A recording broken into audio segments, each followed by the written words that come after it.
ત્રીજી ને ચોથી હરિહંતાણમ ઓમ નમો હરિહંતાણમ ઓમ નમો સિદ્ધાણમ ઓમ નમો સિદ્ધાણમ ઓમ નમો આયરિયાણમ ઓમ નમો આયરિયાણમ ઓમ નમો વજ્જાયાણમ ઓમ નમો વજ્જાયાણમ નમો લોએ સબ્બસાહૂણમ નમો લોએ સવસાહૂણમ એસો પંચણમુકારો એતો પંચણમુકારો સબ્બપાવપણાસણો સર્વ પાવપણાસનો મંગલાનં ચ સબ્બેસિં મંગલાનં ચ સર્વે પઢમં હવૈ મંગલમ પરમં હવૈ મંગલમ ચત્તારી મંગલમ તારી મંગલમ હરિહંતા મંગલમ હરિહંતા મંગલમ સિદ્ધા મંગલમ સીતા મંગલમ સાહુ મંગલમ સાહુ મંગલમ એવની પન્નત્તો ધમ્મો મંગલમ કેવલી પન્નતો ધમ્મો મંગલમ તારી લોગુત્તમા ચત્તારી લોકોત્તમા હરિહંતા લોગુત્તમા હરિહંતા લોકોત્તમા સિદ્ધા લોગુત્તમા સીતા લોકોત્તમા સાહુ લોગુત્તમા સાહુ લોકોત્તમા એવની પન્નત્તો ધમ્મો લોગુત્તમો કેવલી પન્નતો ધમ્મો લોકોત્તમો ચત્તારી શરણં પ્રવજ્જામિ ચત્તારી શરણં ભવત્યામિ હરિહંતે શરણં પ્રવજ્જામિ હરિહંતે શરણં ભવત્યામિ સિદ્ધે શરણં પ્રવજ્જામિ સિદ્ધે શરણં ભવત્યામિ સાહુ શરણં પ્રવજ્જામિ સાહુ શરણં ભવત્યામિ કેવલી પન્નત્તં ધમ્મં શરણં પ્રવજ્જામિ કેવલી પન્નતં ધમ્મં શરણં ભવત્યામિ નિબ્બાણમગ્ગે વરજાનકપ્પં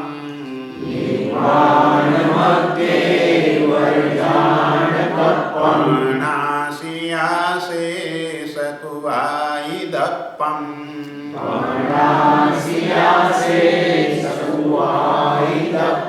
અયં પિણાણં શરણં બુહાણં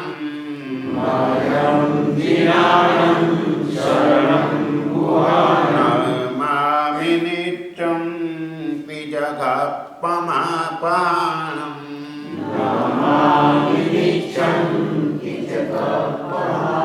બારમી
આચાર્ય, ઉપાધ્યાય અને સાધુ એ ત્રણને આપણે ગુરુ કહીએ છીએ.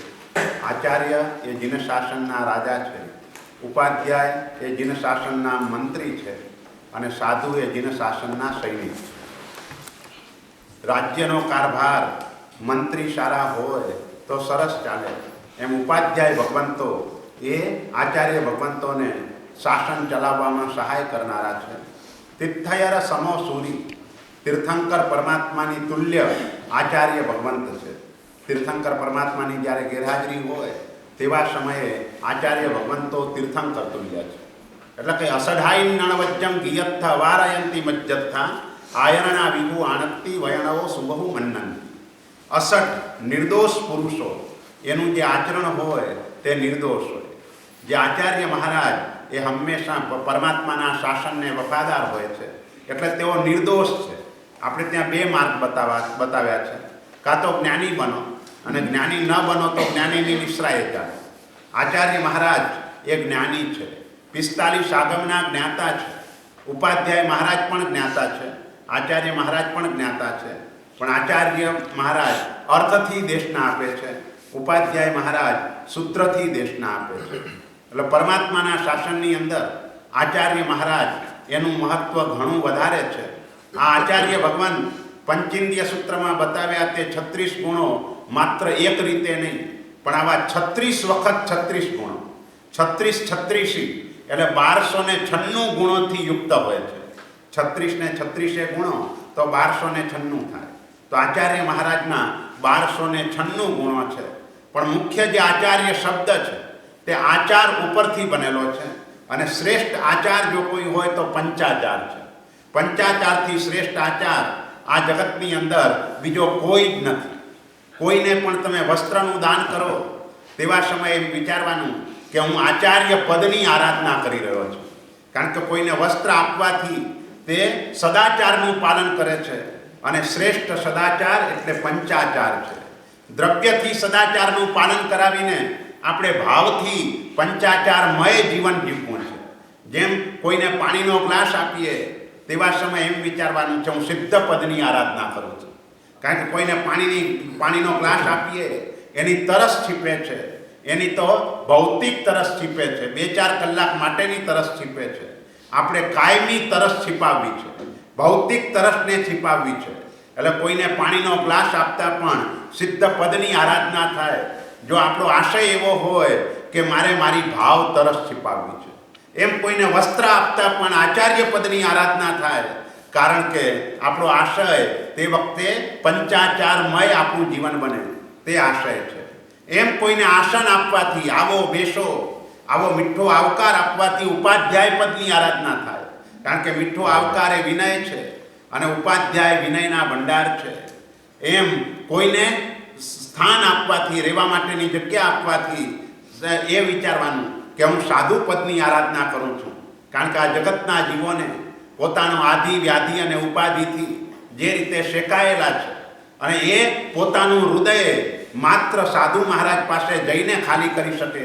સંસારી જીવો પાસે આવીને ખાલી કરે, 1 કલાક સુધી બોલે તો સામેનો જીવ 2 કલાક બળાપો કાઢે.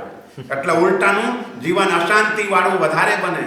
એટલે સાધુ એ જ આમાં સ્થાનરૂપ છે. એટલે સ્થાન પુણ્ય એના દ્વારા સાધુ પદની આરાધના છે. તો આ રીતે આચાર્ય, ઉપાધ્યાય અને સાધુ એ ગુરુ તત્વ છે. આપણા આચાર્ય મહારાજ સારણા, વારણા, ચોયણા અને પડી ચોયણા કરનાર છે. સારણા એટલે સ્મરણ કરાવવું, વારણા એટલે રોકવું. સ્મરણ કરાવવા છતાંય ભૂલ થતી હોય તો એને રોકે. ચોયણા એટલે ઠપકો આપવો અને પડી ચોયણા એટલે વારંવાર એને સમજાવવાનો પ્રયત્ન કરવો, તે પડી ચોયણા.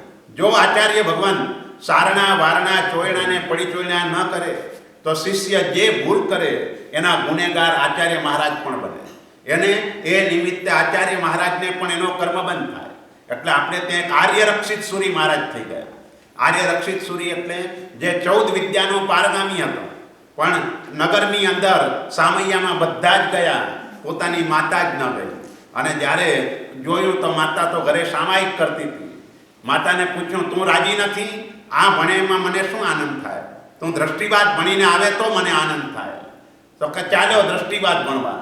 અને ગયા, ચારિત્ર ગ્રહણ કર્યું અને દ્રષ્ટિવાદ ભણ્યા, પણ અનુક્રમે આચાર્ય પદને પણ પ્રાપ્ત કર્યું. એ આચાર્ય પદ પ્રાપ્ત થયા પછી આર્ય રક્ષિત સુરી મહારાજ એને થયું કે જો ઉપકારીનો બદલો વાળવો હોય તો એને ધર્મ આપીને એનો બદલો વાળી શકાય. માતા પિતાનો ઉપકાર ઘણો છે, તો હવે પિતાના ઉપકારનો બદલો કઈ રીતે વાળવો? પિતાને દીક્ષા લેવા માટે કહ્યું. પિતાએ કેટલીક શરતો મૂકી, હું દીક્ષા તો લઉં પણ પગની અંદર પાવડી પહેરીશ, છત્રી રાખીશ અને બીજા ગોચરી ઓરવા માટે હું જઈશ નહીં. તમે બધા આ રીતે ગોચરી ઓરવા માટે જાઓ તો એ હું નહીં જાઉં, અને ચોલપટ્ટો નહીં પહેરું, હું પિતાંબર પહેરીશ. આ શરત આચાર્ય મહારાજે પાસે એમના પિતાશ્રીએ મૂકી. આચાર્ય મહારાજ તો પણ ગમે એ પછી છોડાવી દઈશું, પણ એમ કરીને ચારિત્ર આપી દીધું, દીક્ષા આપી દીધી. કેટલોક સમય થયો, પિતાજીને કહી તો શકે નહીં, કારણ કે શરત પૂર્વક દીક્ષા લીધેલી છે. કે કઈ રીતે કે તમે આ છોડો. એક ગામની અંદર ગયા, બધા છોકરાઓને કહ્યું તમારે બધાને વંદન કરવાનું, પણ આ મારા પિતા મહારાજને તમારે વંદન કરવાનું. અને ના પાડી દીધી, પિતા મહારાજને વંદન નહીં કરવાનું. એટલે ત્યાં કને ગયા, બધા છોકરાઓ વંદન કરે છે, અહીં નથી આવતા. એક દિવસ ગયો, 2 દિવસ ગયા, પછી છેવટે અકળાયા. એ કહે, અરે હું એ સાધુ છું, તમે બધાને વંદન કરવા જાઓ છો ને અહીંયા કેમ નથી આવતા? તો તમે ક્યાં સાધુ છો? જે સાધુ હોય એ કાંઈ માથા ઉપર છત્રી ન રાખે, તમે તો છત્રી રાખીને ફરો છો, એટલે તમે સાધુ ના કહેવાઓ. એટલા માટે અમે વંદન ન કરીએ. એમ છે, લે મૂકી આ છત્રી. એમ કરીને છત્રીને છોડાવી દીધી. હવે પછી તો કંઈ થાય નહીં. ભાઈ વિહાર કરીને આગળના બીજા ગામમાં ગયા. મહાત્માએ ત્યાં પણ એવી રીતે કર્યું. આચાર્ય ભગવંતે ત્યાં પણ એમ જ કર્યું છોકરાઓને. અને ત્યાં પણ છોકરાઓએ પાછળથી કહ્યું કે તમે તો પગમાં પાવડી પહેરો છો, એટલે તમને અમે વંદન કઈ રીતે કરીએ? તમે આ કાઢી નાખો, પછી અમે વંદન કરીએ. તો કા કાઢી, એમ કરીને કાઢી દીધું. હવે એક વખત એવું બન્યું કે એક મહાત્મા કાળધર્મ પામ્યા. હવે કાળધર્મ પામ્યા પછી તે વખતે અગ્નિ સંસ્કાર નહોતો થતો, પણ તેવા સમયે એને પરઠવવા માટે જવું પડતું હતું. તો પરઠવવાની વિધિ આચાર્ય ભગવંતે બધાને સમજાવી અને એના લાભ બતાવ્યા કે આનાથી કેટલો મોટો લાભ થાય. એટલે પિતા મહારાજે આગ્રહ રાખ્યો કે મને એ રીતે પરઠવવાની રજા આપો, હું ત્યાં જઈશ. એટલે આર્ય રક્ષિત સુરી મહારાજે કહ્યું એ કામ બહુ કપરું છે, તમારાથી નહીં થાય. કારણ કે એક વખત તમે હાથમાં લો પછી તમે પાછળ પણ જોઈ ન શકો, અને જો પાછળ જોવા જાઓ તો પણ તમારા શરીરમાં ભૂતનો પ્રવેશ થઈ જાય. એટલે એ પાછળ કે કાંઈ જોવાય નહીં, તમારે આગળ ને આગળ જ ચાલ્યા જવું પડે. કોઈ ગમે તે ટીખળ મસ્કરી કરે તોય તમારે એના તરફ બિલકુલ ધ્યાન ન અપાય. તમારું તો ધ્યાન સીધે સીધું જ હોવું જોઈએ, પાછળ કાંઈ જોવાનું નહીં, અને આ મળદાને હાથમાંથી નીચે મૂકવાનું નહીં. જો એ રીતે તો કે હું મારું મન કઠોર રાખીશ, જે પણ હશે એ પ્રમાણે હું કરીશ. શિષ્યોને શીખવાડી રાખેલું. જેવું મળદું ઉચક્યું અને મુકામની બહાર નીકળે એના પહેલા એમનું પિતાંબર કાઢી નાખ્યું એક મહાત્માએ, બીજા મહાત્માએ ચોલપટ્ટો પહેરાવી દીધો, અને ત્રીજા મહાત્માએ કંદોરો બાંધી દીધો. એટલે હવે તો પાછળ તો જોવાનું હતું નહીં, એટલે સીધા ગયા. પછી આવ્યા એટલે તેવા સમયે આચાર્ય ભગવંતે ઓલા 3 મહાત્માઓને ધમકાવ્યા. એટલે ભાઈ તમે શું કરો છો? મારા પિતા મહારાજની આ રીતે મસ્કરી કરો છો? એમને આ વસ્ત્ર પહેરવાનું હતું અને એની જગ્યાએ તમે એમનું વસ્ત્ર કાઢી નાખ્યું. પિતા મહારાજને કીધું પહેરી લો, પહેરી લો. આ તો કે ના ના, હવે આખી બજારમાં તો આ ફરીને આવ્યો, હવે પહેરવાની એટલે ના પહેર્યું. એટલે એ રીતે પિતાંબર પણ નીકળી ગયું. હવે ગોચરી જતા કઈ રીતે કરવા? એટલે હવે એક વખતે પછી આચાર્ય ભગવંત એક બાજુના ગામની અંદર કંઈક શાસનનું કામ હતું, એટલે ત્યાં કને પોતે ગયા, બધા શિષ્યોને ત્યાં મૂકીને ગયા. એટલે તેવા સમયે બીજા જે શિષ્યો હતા એને આચાર્ય ભગવંતે કહ્યું તમે ગોચરી ઓરવા જાઓ ત્યારે પિતા મહારાજને તમારે ગોચરી પૂછવા જવાની નહીં, તમારે પૂછવાનું નહીં તમારા માટે શું લાવું. એટલે એને થશે એ ગયા. પછી આ મહાત્મા તો ઉપવાસ કર્યો તે દિવસે, ગોચરી ઓરવા જ ન ગયા. કે ભાઈ પછી જેવા મહાત્મા બીજા દિવસે આવ્યા એટલે કહ્યું કે આ બધા તમારા ચેલાઓ તમે હો તો જ મારી સંભાળ રાખે, નહીં તો મને ગોચરીનોય નથી પૂછતા. એટલે બધા મહાત્માઓને ધમકાવ્યા, ખોટે ખોટે ધમકાવીને પછી એને કહ્યું કે તમારામાં આટલી પણ અક્કલ નથી, ચાલો જવા દો, મારા પિતા મહારાજ છે, હું જ જાઉં છું ગોચરી ઓરવા માટે. અને પાત્રાને પોતે તૈયાર કર્યા. અરે પિતા મહારાજે કહ્યું, આપ તો આચાર્ય છો, આપ જાવ એ ન શોભે, હું જાઉં છું હવે. એટલે એમ કરીને એ પણ છોડાવ્યું. ગોચરી બોલવા માટે ગયા, પણ શરમ એવી કે કોઈના ઘરે જઈ ન શકે. એટલે એક ભાઈ સમજી ગયા કે આ મહાત્માને સંકોચ થાય છે, પોતાના ઘરે લઈ ગયા. અને લઈ ગયા પછી 32 લાડવા ઓરાવ્યા.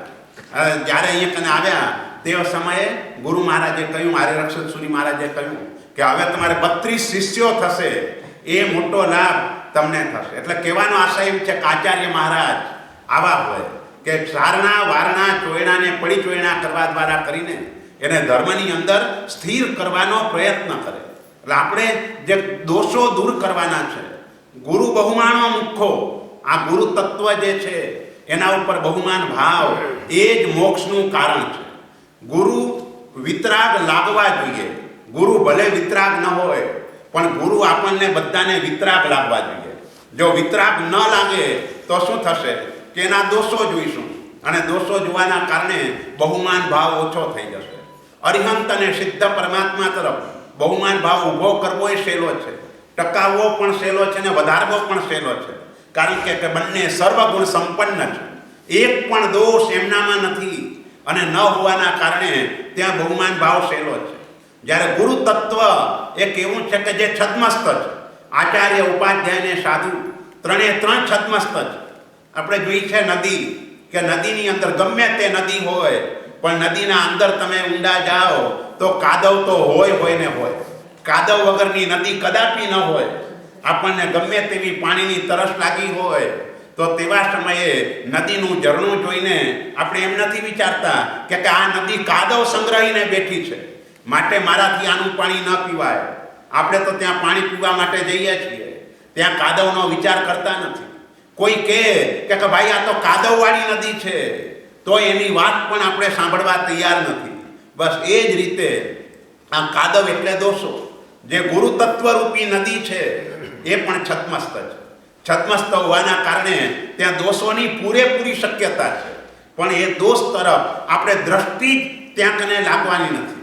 આપણે ત્યાં જેને પણ દોષ દ્રષ્ટિ હતી, બોલો અરિહંત પરમાત્મા મહાવીર દેવ જે સર્વગુણ સંપન્ન હતા, પણ સર્વગુણ સંપન્ન હોવા છતાં પણ જમાડીને એનાથી લાભ ન થયો. જ્યારે ચંડરુદ્રાચાર્ય ભયાનક ગુસ્સાવાળા, અને એ ભયાનક ગુસ્સાના પણ એના શિષ્યએ ક્ષમતાપૂર્વક સહન કર્યો તો એને કેવલ જ્ઞાન થઈ ગયું. ગુરુને કેવલ જ્ઞાન થાય એના પહેલાં એમને કેવલ જ્ઞાન થઈ ગયું. કારણ કે ઓલું લોચવાળું મસ્તક અને મહાત્માને ખભે ઉચકી અને વિહાર કરતા હતા, અને વિહાર કરતા કરતા પગ આડાવડા પડે એટલે ઓલા દંડો મારે. ત્યારે પછી એમને કહ્યું કે ભાઈ વારંવાર આવી રીતે થતું હતું. ત્યારે એ મિચ્છામી દુક્કડમ માગે, પણ તેમ છતાંય આ રીતે થતું હતું. મનની અંદર ગુરુ તરફ અતિશય બહુમાન ભાવ હતો.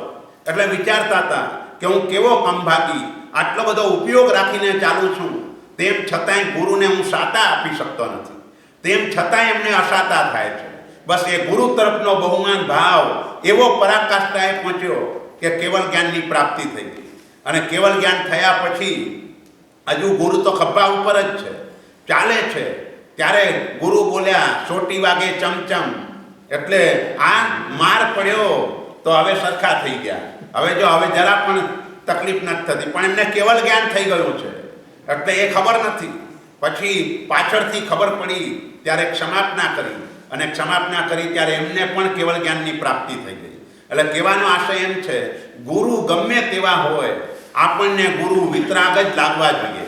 ગુરુને વિતરાગથી નીચે જો આપણે જોવા ગયા તો આપણને તો એનામાં દોષો દેખાયા વિના રહેવાના જ નથી. અને દોષ દેખાઈ ગયો એટલે બહુમાન ભાવ ઓછો થશે. આપણે ત્યાં મોક્ષે જવા માટે ગુરુમાં ભગવત બુદ્ધિ ઉત્પન્ન થવી જોઈએ. ભગવત બુદ્ધિ એ જો ઉત્પન્ન ન થાય તો આપણો મોક્ષ કદાપી ન થાય. એટલે જો મોક્ષે જવું છે તો ગુરુ તત્વ એની આરાધના એ રીતે કરવાની કે ગુરુ જ સર્વગુણ સંપન્ન રાખે. જેને આપણે ગુરુ તરીકે સ્વીકાર્યા છે એ સર્વગુણ સંપન્ન જ હોય. ભલે કદાચ કોઈ કારણસર આ કાળના પ્રભાવે દોષો હોય પણ ખરા, પણ એ દોષ તરફ આપણી દ્રષ્ટિ ન જવી જોઈએ. જેમ નદીમાં કાદવ તરફ આપણી દ્રષ્ટિ નથી જતી, એમ કોઈ પણ, આ તો ગુરુ તત્વ શું, પણ જગતના કોઈ પણ જીવ એના કોઈ દોષ તરફ આપણી દ્રષ્ટિ નહીં જવી જોઈએ. જો દોષ દ્રષ્ટિ થઈ જાય તો નીચ ગોત્ર નામનું કર્મ બંધાઈ જાય. એના કારણે હલકા કુળમાં જન્મ લેવો પડે. હંમેશા કોઈના પણ દોષ જોવાથી, દોષની નિંદા કરવાથી આવું કર્મ આત્મા બાંધી બેસે છે. એટલા માટે આપણે સાવધાન બની જવાનું છે. એટલે આચારામ સૂત્રનું આ પદ છે, ગુરુ બહુમાનો મુખ્યો. ગુરુ પરનો બહુમાન ભાવ અતિશય વધારતા જવાનું છે. અને એ એટલી હદે વધે કે એ તરફ દોષની કલ્પના પણ એની અંદર ન કરે અને સર્વગુણ સંપન્ન તરીકે જોઈ અને સારામાં સારી ભક્તિ ગુરુ મહારાજની સતત કર્યા કરે. તો આ રીતે આચાર્ય મહારાજ એ તીર્થંકર પરમાત્મા તુલ્ય છે. પણ એનું એક વિશેષણ મૂક્યું, જો સમ્મમ જીણમયમ પયાસેયી. કયા આચાર્ય ભગવાન તીર્થંકર તુલ્ય છે? તો કે જે સમ્યક રીતે જીનમતનું પ્રકાશન કરે છે. ભગવાને જે કહ્યું છે તેને તે જ રીતે જે પ્રકાશન કરે છે. વિપરીત રીતે પ્રકાશન કરે તો એ આચાર્ય ભગવાન તીર્થંકર તુલ્ય નથી. એ તો મોટો દોષ છે. ઉત્સૂત્ર પ્રરૂપણા એ મોટામાં મોટો દોષ છે. એટલે ઉત્સૂત્ર પ્રરૂપણા નહીં, પણ ભગવાને કહ્યું છે એ મુજબની જે પ્રરૂપણા કરતા હોય એ આચાર્ય ભગવાન. આચાર્ય એ પ્રભાવશાળી હોય છે, કારણ કે એમનું પુણ્ય જબરજસ્ત છે. જેમ અરિહંતને સિદ્ધ, તો અરિહંતનો પ્રભાવ ઝીલીને આપણે સ્વભાવમાં આવવાનું છે. સિદ્ધ પરમાત્મા સ્વભાવમાં છે, તો આપણે પણ સ્વભાવમાં આવી જવાનું છે. એટલે આપણે ફરિયાદ આપણી એ હોવી જોઈએ કે મને ભગવાન કેમ મળતા નથી. બીજી ફરિયાદ એ હોવી જોઈએ, ભગવાન મને મળી ગયા છે તો ભગવાન ગમતા કેમ નથી. અને ત્રીજી ફરિયાદ એ હોવી જોઈએ કે હું પોતે ભગવાન કેમ બનતો નથી. આ ફરિયાદ આપણી રહેવી જોઈએ. આ ફરિયાદના બદલે આપણે પૌદ્ગલિક પદાર્થોની ફરિયાદ આપણે વારંવાર કર્યા કરીએ છીએ. કારણ કે તૃષ્ણા, લોભ, કષાય, પરિગ્રહ, સંજ્ઞા એ એટલી બધી વધારે છે કે એના કારણે આપણે આ કલ્પના પણ નથી કરતા. ભગવાન મળી તો ગયા છે, ભગવાનના શાસનની અંદર જન્મ્યા, સહજ રીતે આપણને ભગવાન મળ્યા, નામથી પણ મળ્યા, સ્થાપનાથી પણ મળ્યા, દ્રવ્યથી પણ મળ્યા. ભાવ નિક્ષેપે ભલે આજે નથી, પણ એ નામ, સ્થાપના અને દ્રવ્ય એ ત્રણેય નિક્ષેપ દ્વારા ભાવ નિક્ષેપે પરમાત્મા જે ઉપકાર કરી શકે એનાથી એ વધારે ઉપકાર કદાચ આ નિક્ષેપાઓ દ્વારા કરી શકે. તો એ રીતે આપણને ભગવાન મળી ગયા. ભગવાન ગમતા કેમ નથી? ભગવાન મળ્યા પણ જોઈએ તેવા ભગવાન નથી ગમતા. જો ભગવાન ગમતા હોત તો ભગવાનની આજ્ઞાનું પાલન આપણામાં સાહજિક હોત, પણ ભગવાનની આજ્ઞાનું પાલન આપણે કરતા નથી, થઈ શકતું નથી. શ્રાવકના 36 કર્તવ્યમાં પહેલું જ કર્તવ્ય એ છે મનઃ જીણાણમાણમ. જીનેશ્વર પરમાત્માની આજ્ઞા માનવી એ સૌથી પહેલા નંબરનું કર્તવ્ય છે. આજ્ઞાના બદલે મોટા ભાગના લોકોનું જીવન સંજ્ઞા પ્રધાન છે, તો કેટલાકનું પ્રજ્ઞા પ્રધાન છે. પણ આજ્ઞા પ્રધાન જીવન એ જગતની અંદર બહુ ઓછા જીવવાનું છે. પરમાત્માની આજ્ઞાને નજર સામે રાખીને જીવનારા તે આચાર્ય ઉપાધ્યાયને સાધુ મહારાજ છે. અને માટે સાધુની વ્યાખ્યા એ કરી. સાધુ માટે ધર્મ કયો? તો પ્રમત્ત સાધુ માટે આણાએ ધમ્મો, એ એમના માટે ધર્મની વ્યાખ્યા છે. સતત પરમાત્માની આજ્ઞાને નજર સામે રાખી અને એ મુજબ જીવન જીવવાનો પુરુષાર્થ કરે, પ્રયત્ન કરે. ભલે સ્ખલના થાય, ભલે દોષો લાગે, કારણ કે આજના દિવસે એ સંપૂર્ણ રીતે શુદ્ધ ચારિત્ર તે પાડવું શક્ય જ નથી. એટલે ભલે દોષવાળું પડાય, અતિચારવાળું પડાય, પણ લક્ષ્ય શુદ્ધ ચારિત્ર પાડવાનું હોય તો ભવાંતરની અંદર સુહગુરુ જોગો, શુદ્ધ ગુરુનો મેળાપ.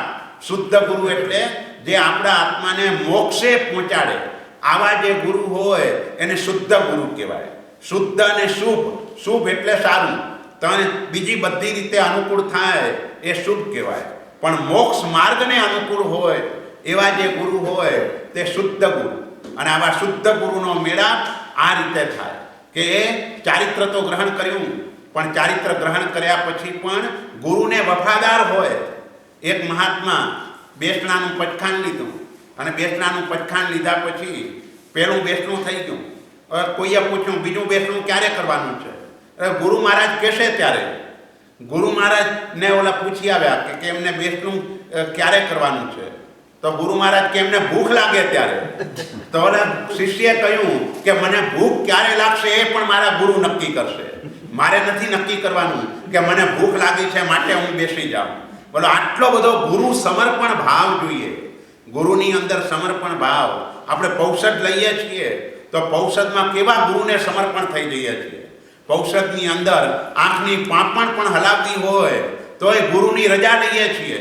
બહુવેલ સંદિશાવું બહુવેલ કરશું, આ જે આદેશ છે એ આદેશ શાના માટે છે?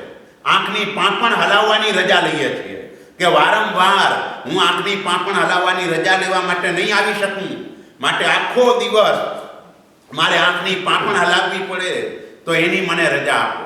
બોલો, આટલી સૂક્ષ્મ બાબત એ પણ ગુરુને પૂછીને કરવાની છે. આવો ગુરુ તરફ બહુમાન ભાવ ઊભો થઈ જવો જોઈએ. આપણા જે આચાર્ય ભગવંતો છે એ આવા ગીતાર્થ છે, અને જે ગીતાર્થ આચાર્ય ભગવંતો છે એને જ આપણે તીર્થંકર તુલ્ય કહીએ છીએ. એટલે નિર્દોષ પુરુષોનું બધું જ આચરણ તે નિર્દોષ કહેવાય. અને માટે દ્રવ્ય, ક્ષેત્ર, કાળ અને ભાવ એને જોઈને બધા જ આચાર્ય ભગવંતો સાથે મળીને કંઈ ફેરફાર કરવો હોય તો કરી શકે, પણ એની શરત એ છે કે આચાર્ય ભગવંતો નિર્દોષ હોવા જોઈએ, ભગવાનની આજ્ઞાને વફાદાર હોવા જોઈએ. જો એવા હોય તો આ બધું જ કરી શકે. એટલે આ આચાર્ય મહારાજ કે જેને આ ચરણે આપણે જીવન સમર્પિત કરવાનું છે, અને એમની આજ્ઞાનું પાલન. એમની આજ્ઞા શું? આચાર્ય ભગવંતની આજ્ઞા શું? આચાર પાલન એ જ એમની આજ્ઞા છે. પોતાની નિશ્રામાં જે પણ આવે એ બધાને કે ભાઈ પંચાચારનું પાલન શ્રેષ્ઠ રીતે કરો. આપણે પંચાચારની અંદર વીર્યાચારમાં જ આટલી ખામી છે, જે બધાની સાથે જોડાયેલો છે. વીર્યાચાર એટલે આપણી શક્તિ એને પ્રવર્તાવવી, એને વીર્યાચાર કહેવાય. આપણે શક્તિને બધી જગ્યાએ છુપાવીએ છીએ એટલે એ ન થયું. ઉપાધ્યાય મહારાજમાં એક ઉદયરત્ન મહારાજ થઈ ગયા કે જેની અંદર આપણે એના ઘણા બધા સ્તવનો અને એ બોલીએ છીએ. એ ઉદયરત્ન મહારાજને તપનો જોરદાર અંતરાય થયો.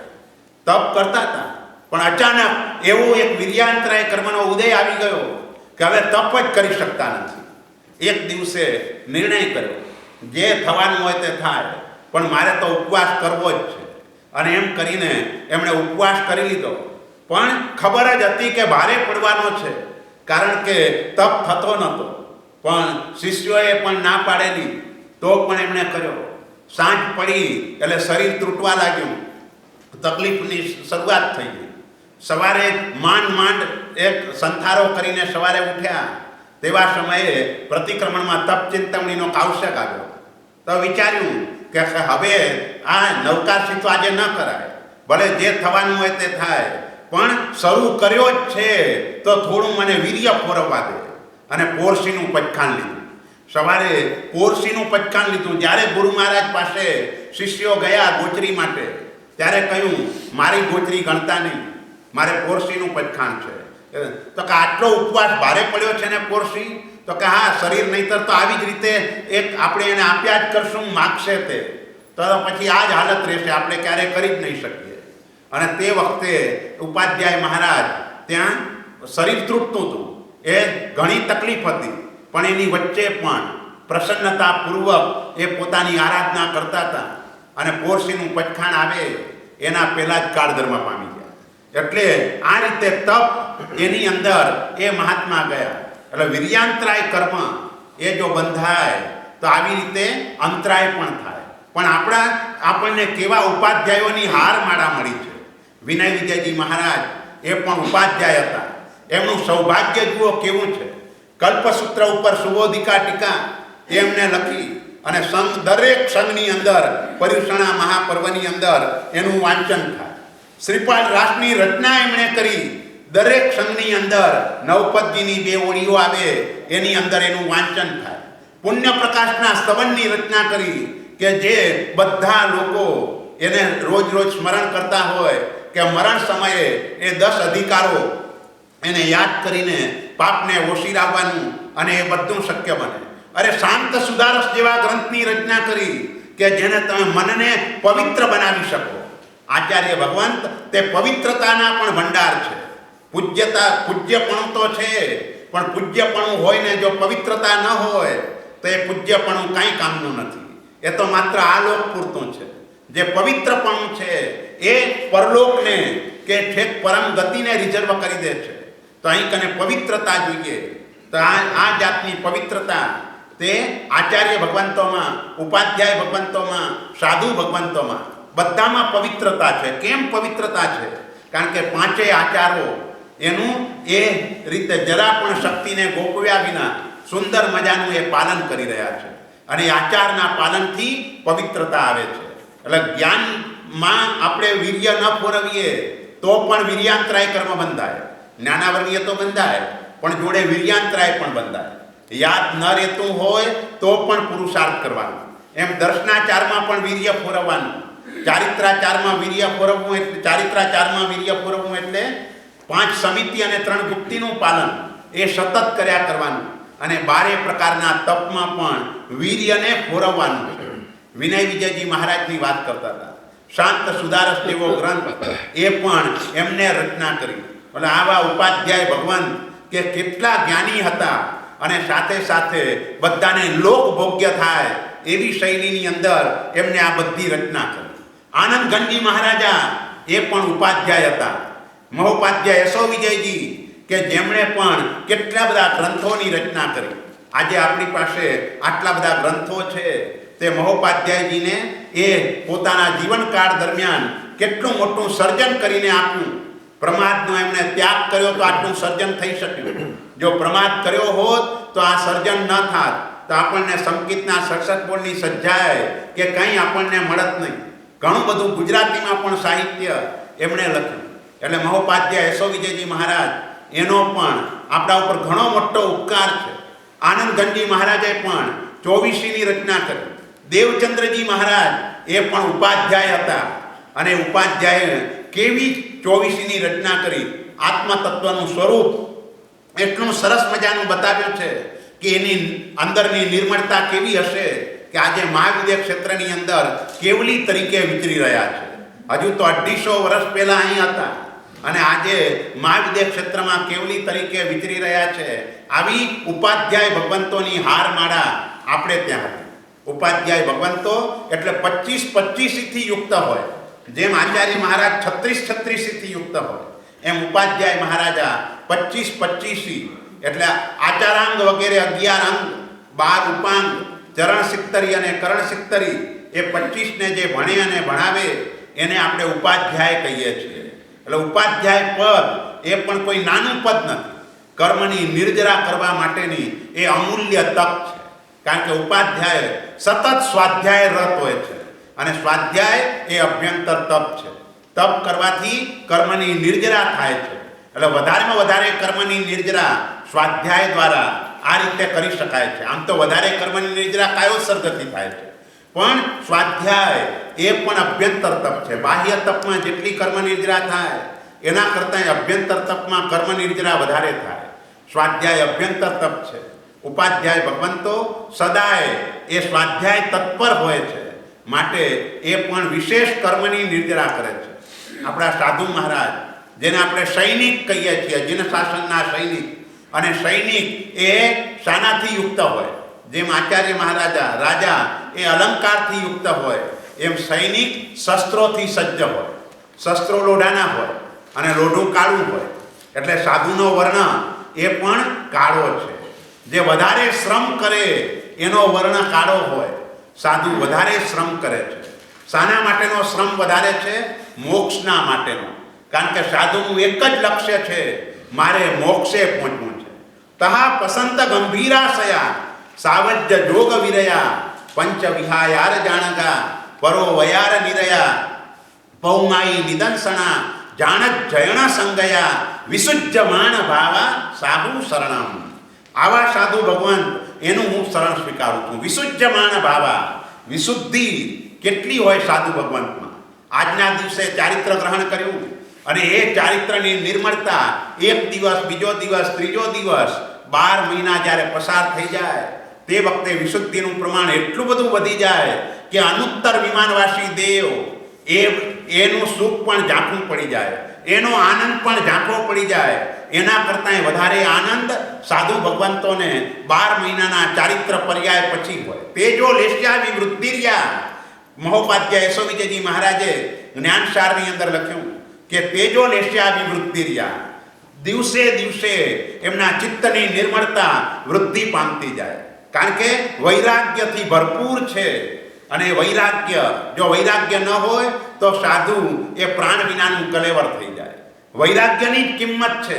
જે પણ સાધુપણું ટકે છે એ વૈરાગ્યના કારણે ટકે છે. જો વૈરાગ્ય ન હોય તો જગતના પદાર્થો તરફ આસક્તિ ઊભી થઈ જાય, કોઈ વ્યક્તિઓ તરફ આસક્તિ ઊભી થઈ જાય. વૈરાગ્ય હોય, રાગ અને વિતરાગ આ બંને વચ્ચેનો બ્રિજ જે છે એનું નામ વૈરાગ્ય છે. રાગીમાંથી વિતરાગી બનવા માટે વૈરાગી બનવું જરૂરી છે. 3 વૈરાગી છે. આચાર્ય, ઉપાધ્યાય ને સાધુ એ 3 વૈરાગ્ય રસથી તરબોળ છે. એમની પાસે જે આવે એને પણ વૈરાગી બનાવી દે, એને પણ એ રીતે આ સંસારના સુખોથી તે અલિપ્ત કરી દે. સંસારનું કોઈ સુખ ભોગવવા જેવું નથી. ખણમિત્ત સુખમ બહુકાલ દુઃખમ.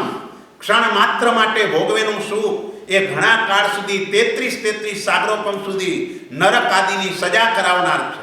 માટે આ સુખની અંદર ક્યાંય આસક્તિ રાખવા જેવી નથી. આમ સાધુ ભગવંતો જ્યાં જ્યાં પણ જાય પોતાના પરિચયમાં જે શ્રાવક શ્રાવિકાઓ આવે બધાને માત્ર આ જ ઉપદેશ કરે કે ભાઈ કદાચ સંસારમાં રહેવું જ પડે તો પણ વૈરાગી બનીને રહેવાનું છે. રાગી બનીને આ સંસારમાં રહેવાનું નથી. રાગી બનીને રહેવા ગયા તો સંસાર વધતો જ જશે, વધતો જ જશે, વધતો જ જશે. જે આપણું કમનસીબ એ છે ચારિત્ર ગ્રહણ નથી કરાયું તો એનું લક્ષ્ય જોઈએ કે મારે ચારિત્ર ગ્રહણ કરવાનું છે. અને લક્ષ્ય માટે વૈરાગ્ય ભાવ તે પ્રકૃષ્ટ કોટીનો કેળવવાનો છે. જેમ જેમ વૈરાગ્યની વૃદ્ધિ થતી જાય તેમ તેમ એ ઉદાસીન પરિણામવાળો થતો જાય. ઉદાસીન એટલે ઊંચે ઉપર ઉઠીને બેસવું. જે પદાર્થો હોય એ પદાર્થોથી નિર્લેપ રહેવું એને ઉદાસીન ભાવ કહેવાય. તો આવા ઉદાસીન ભાવની અંદર રચ્યા પચ્યા ત્યારે રહેવાનું છે. જ્યારે આપણે તો બધા સંસારની અંદર આનંદપૂર્વક રહીએ છીએ, રસપૂર્વક રહીએ છીએ. રસપૂર્વક સંસારમાં કદાપી રહેવાનું નથી. આ સંસારમાં જે લોકો રસપૂર્વક રહેવા ગયા એનો રસ આ કર્મસત્તાએ ગોટલા છોતરા કાઢીને રસથી પણ ચૂસી નાખ્યા છે. કારણ કે સંસારમાં જે જીવ રસ પોષે એને રખડવું પડે છે. એટલા માટે અહીં કને વૈરાગ્ય તે આપણામાં પણ હોવો જ જોઈએ. એટલે આચાર્ય, ઉપાધ્યાય ને સાધુ 3 તત્વો કેટલા ઉપકાર કરે છે. પસંત ગંભીરાશયા પ્રશાંત. કારણ કે વંદન પણ આપણે ત્યારે કરવાનું છે ગુરુ મહારાજ પ્રસન્ન ચિત્તવાળા હોય. જ્યારે વ્યગ્ર ચિત્તવાળા હોય ત્યારે વંદન ન કરાય. અવળા મુખે બેઠેલા હોય ત્યારે વંદન ન કરાય. આહાર કે નિહાર કરતા હોય ત્યારે વંદન ન કરાય. કરવા માટે જતા હોય ત્યારે પણ વંદન ન કરાય. પ્રમાદમાં હોય ત્યારે પણ વંદન ન કરાય. તો વંદન ક્યારે કરવાનું? તો પ્રસન્ન ચિત્તવાળા હોય, આસન ઉપર બિરાજમાન હોય, ઉપશાંત હોય અને તમારા પૂછેલા પ્રશ્નોના જવાબ આપવાને તત્પર હોય તેવા સમયે ગુરુ મહારાજને વંદન કરવાનું છે. એક ગુરુવંદનથી પણ તીર્થંકર નામ કર્મ બાંધનારા છે. કૃષ્ણ મહારાજાએ ગુરુવંદનથી તીર્થંકર નામ કર્મ ઉપાર્જન કરી દીધું. એટલે ગુરુની તાકાત એ ઓછી નથી, પણ આપણને એની ઓછી તાકાત લાગે છે કારણ કે બહુમાન ભાવ ઊભો થયો નથી. એના તરફ અરિહંત તરફ જે બહુમાન ભાવ છે એટલો બહુમાન ભાવ અહીં ઊભો નથી થયો. બસ ગુરુ ગુણવાન હોવા જ જોઈએ એવો નિયમ નથી, પણ ગુરુ ગુણવાન લાગવા જોઈએ. હોય ભલે નહીં, પણ આપણને એ ગુણવાન જ લાગવા જોઈએ. એક પણ દોષ દેખાઈ ગયો તો એ દોષ દ્રષ્ટિ એ દોષ આપણા આત્મામાં લાવીને મૂકી દેશે. જે દોષ આપણે જોઈએ તે દોષ આપણા આત્મામાં આવ્યા વિના ન રહે. જેમ ગુણની અનુમોદના કરીએ તો ગુણ આવે, એમ બીજાના દોષો જોઈને એની નિંદા કરીએ તો એ દોષો આપણા આત્મામાં આવે. એટલે અહીંયા સંયમીની નિંદા કરવાથી મોટું કર્મ તો ચારિત્ર મોહનીય કર્મ બંધાય છે. ચારિત્રની પ્રાપ્તિ જ ન થાય અને કેટલીક વખત તો મિથ્યાત્વ મોહનીય કર્મ પણ બંધાય છે. કારણ કે મુનિનો અવર્ણવાદ તે મિથ્યાત્વ મોહનીય કર્મ બંધાવે છે. ચૈય મુનિ સંઘ પરિણીયો, ચૈત્ય મુનિ સંઘ એનો વિરોધ કરનાર જે પણ હોય તે મિથ્યાત્વ મોહનીય કર્મ બાંધે. અને આ કર્મનો ઉદય થાય ત્યારે આત્માનો અંધાપો આવે. આંખનો અંધાપો તો સારો છે, આત્માનો અંધાપો હેને ઉપાદેય સમજાવે અને ઉપાદેયને હે સમજાવે એવી પરિસ્થિતિ એની હોય. એટલે આપણે પ્રશાંત ગંભીર આશયા, ગુરુ મહારાજ પ્રશાંત હોય અને ગંભીર આશયવાળા હોય. સાગરવર ગંભીરા, જેમ અરિહંત પરમાત્મા ગંભીર છે એમ આપણા આચાર્ય ભગવંતો પણ એ બધા જ ગંભીર છે. માટે આપણે આલોચના લેવા માટે એમની પાસે જઈએ છીએ. સમુદ્ર જેવું પેટ છે, કોઈની ગમે તેવી ભૂલો હોય પણ એ ભૂલોને જાણ્યા પછી એની તરફ જરાય દુર્ભાવ નથી થતો. ઉલટાનો એમને એમ થાય છે આ હળુ કર્મી આત્મા છે, પોતાના દોષ અહીંયા વ્યક્ત કરે છે તો એ આત્મા કર્મથી હળવો થઈ જશે. એટલે એમ સમજીને એની તરફ વધારે કરુણા વહે છે અને એ કરુણાના કારણે એ આત્મા પણ ગુરુ તરફ એ વધારે આદરવાળો બને અને આદરવાળો બનીને મોક્ષ માર્ગની સાધના તે સારી કરી શકે. વસંત ગંભીરાશયા, સાવજ્ય જોગ વિરયા, જે ગુરુ મહારાજ સાવધ્ય યોગથી વિરામ પામેલા છે. કોઈ પણ પ્રકારનો સાવધ્ય એટલે પાપવાળો, મન વચન અને કાયાના પાપના યોગને વિરામ કરી દીધા છે. માત્ર કર્યા છે એમ નહીં, પણ સાવધ્ય ક્રિયા કોઈની પાસે કરાવતા પણ નથી, કરતાને સારો પણ માનતા નથી. એટલે દરેક બાબતમાં ખૂબ ઉપયોગ રાખે છે, બધા જ કાર્યો જૈણાપૂર્વક કરે છે અને મહાવ્રતોનું પાલન કરવાના કારણે એમને જે અમુક પ્રકારના ગુણોની પ્રાપ્તિ થાય છે. પહેલા વ્રતનું પાલન થાય એટલે શાની પ્રાપ્તિ થાય? નિરોગીપણું. શરીર જે નિરોગી થાય એ પહેલા વ્રતના પાલનથી થાય. બીજા વ્રતના પાલનથી વચનમાં આદેયપણું પ્રાપ્ત થાય. બીજાને સમાધિ આપી શકો, વચન એવું મળે કે વચન દ્વારા તમે બીજાને સમાધિ આપી શકાય. સમાધિ એ પણ દુષ્કર છે, કારણ કે આપણું જીવન અશાંતિથી ઘેરાયેલું છે. એમાં સમાધિ કોને મળે? એવા પણ દાખલાઓ છે, આખું જીવન ધર્મ આરાધના કરનારા એ પણ છેલ્લો ટાઈમ આવે તેવા સમયે ખાવાનું જ માગતા હોય છે. તો આવા જે જીવો છે એને સમાધિ નથી મળતી, કારણ કે સમાધિ બીજાને આપી હોય તો મળે. આપણે બીજાને સમાધિ સતત આપ્યા કરવાની છે. આપણા નિમિત્તે કોઈને પણ અશાતા ન થાય એનું ધ્યાન રાખવાનું છે. આચાર્ય ભગવંતો આ બધી બાબતની અંદર કાળજીવાળા હોય છે કે ક્યાંય કોઈને એવો શબ્દ ન બોલાઈ જાય કે જેના દ્વારા કોઈને પણ અશાતા ઊભી થાય. એટલે વચનમાં આદેયપણું કે સમાધિનું દાન બીજા વ્રતના પાલનથી એમનું રિઝર્વ થાય છે. ત્રીજા વ્રતના પાલનથી સંપત્તિનું રિઝર્વેશન થાય છે. જે સંપત્તિ આપણને મળે છે ભૌતિક છે, એમને સાધુ જીવનની અંદર પણ ગુણોની સંપત્તિની પ્રાપ્તિ થાય. એ ગુણોની સંપત્તિ ચતુર્થ વ્રતના પાલનથી મળે અને આ જે દ્રવ્ય સંપત્તિ છે તે ત્રીજા વ્રતના પાલનથી મળે. પાંચમા વ્રતના પાલનથી મનનું સુખ એટલે કે મનની પવિત્રતા પ્રાપ્ત થાય. જ્યાં સુધી પરિગ્રહ હોય ત્યાં સુધી પવિત્રતા ન હોય. અહીં કને સાધુ સાધ્વીજી ભગવંતો પરિગ્રહ વિનાના હોય. કોઈ પણ પ્રકારનો પરિગ્રહ તેઓ પોતાની પાસે રાખે નહીં. અને પરિગ્રહ જ્યારે રાખ્યો, રત્નાકર સુરી મહારાજ પરિગ્રહ હતો અને પરિગ્રહના કારણે શ્રાવકે કહ્યું મને આ પરિગ્રહની વાત સમજાવો. એટલે ઘણું સમજાવવાનો પ્રયત્ન કર્યો. શ્રાવક કે તમારી વાત ગળે ઉતરતી નથી.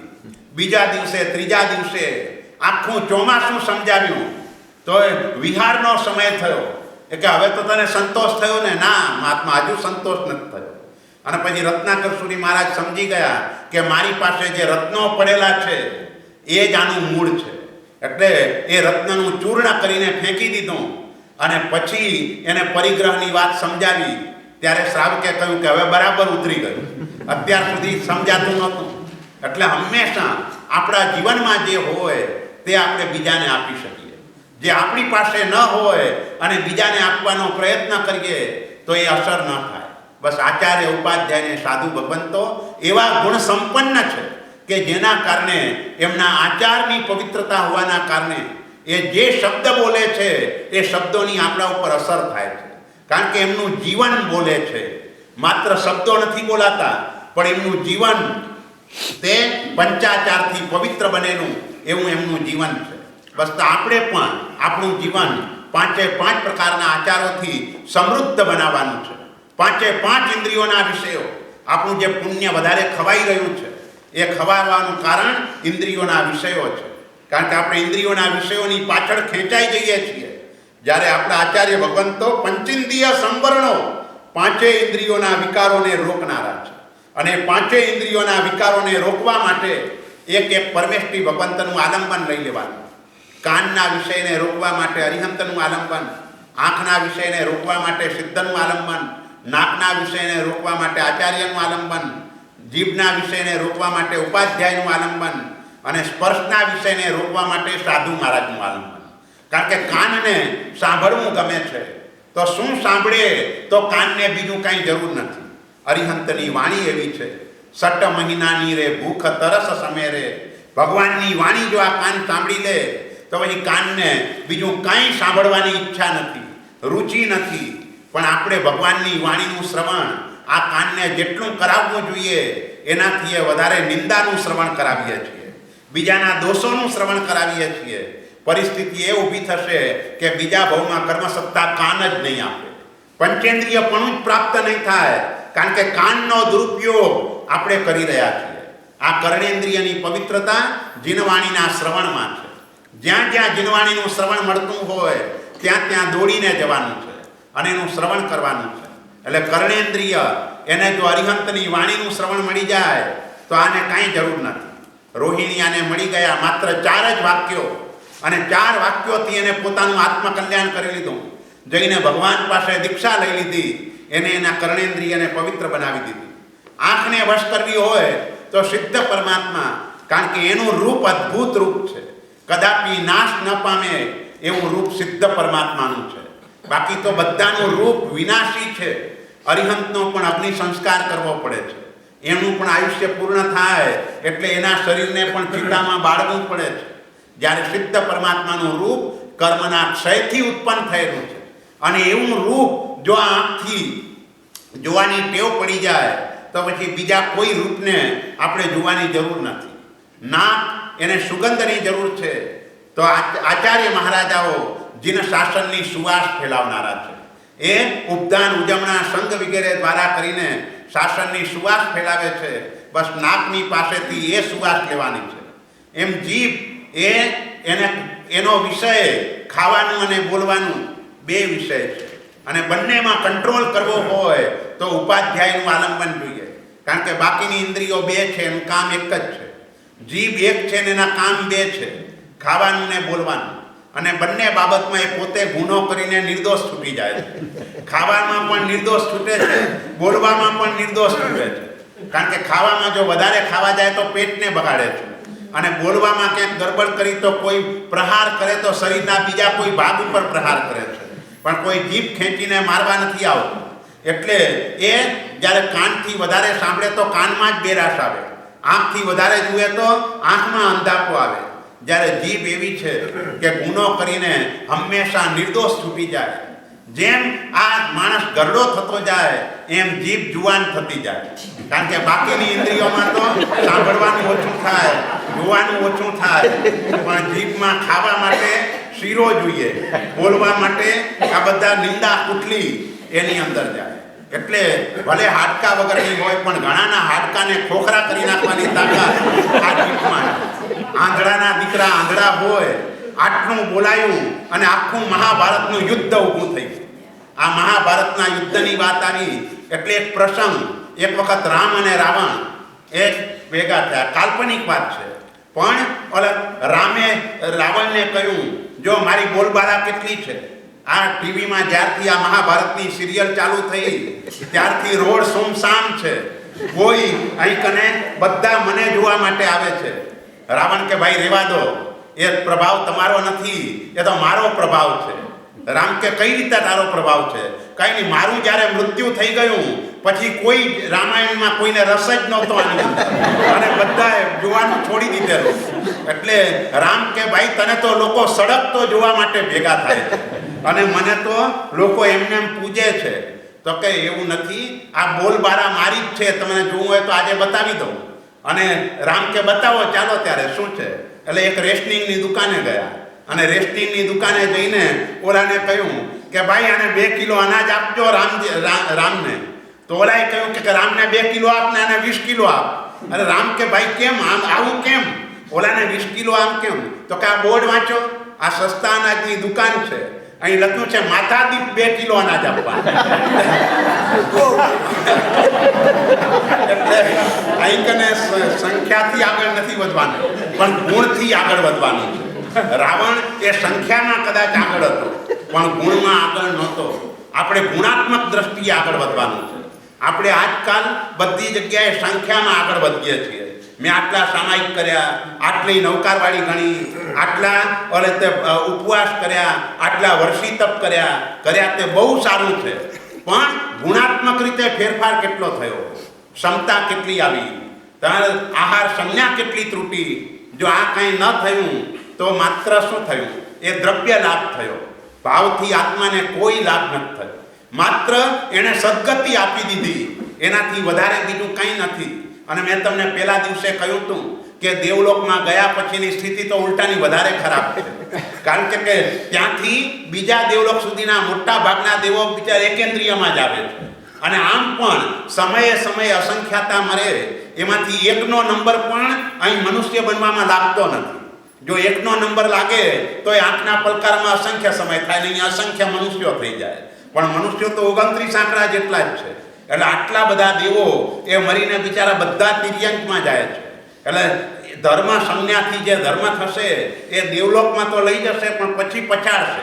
એટલે એના કરતાં આપણે ગુણાત્મક રીતે આગળ વધવાનો વિચાર. ગુણાત્મક રીતે આગળ વધવું એટલે જે અનુષ્ઠાન હું કરી રહ્યો છું એ અનુષ્ઠાન શાના માટે કરું છું. પ્રવૃત્તિ જે આપણે કહીએ છીએ, સૌથી પહેલા પ્રણિધાન જોઈએ, પછી પ્રવૃત્તિ જોઈએ, પછી વિઘ્ન જય જોઈએ, પછી સિદ્ધિ જોઈએ અને વિનિયોગ જોઈએ. આ 5 આશય તે હોવા જોઈએ. સૌથી પહેલું પ્રણિધાન તમે શાના માટે કરો છો? વ્યવસાય કરવા જાઓ છો તો પ્રણિધાન છે, મારે પૈસા કમાવાના છે, એ પ્રણિધાન છે.